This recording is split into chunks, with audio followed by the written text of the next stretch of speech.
Sovg'a. Puchuqvoy hech qachon birovdan xat olmagan va birovga ham yozmagan ekan. Hatto shuvchi Qarg'avoy unga konvertni tutqazganida hayron bo'libdi.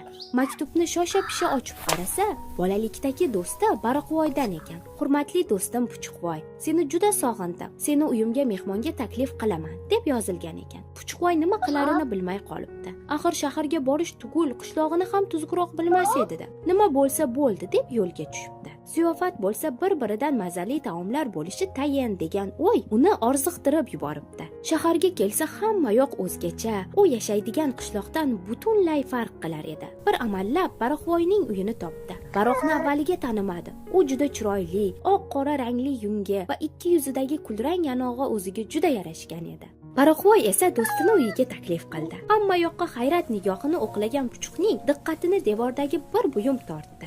Avvaliga qo'rqib ketdi. Sekin qo'l tekkizib ko'rib, nahot egizagim bo'lsa deb o'yladi. Axir bu oyna-ku, bunda o'z aksing ko'rinadi xolos, dedi kulib Bariqvoy. Oynada o'z aksini ko'rganini bilgan Puchuqvoy uyalib ketdi. Ikki do'st mazza qilib mehmondorchilik qilishdi. Puchuqvoy uyiga otlanganida Bariqvoy unga chiroyli oyna sovg'a qildi. Endi Puchuqning ham o'z aksini ko'rsatadigan do'sti bor ekan. Shu bilan ertagimiz tamom bo'ldi.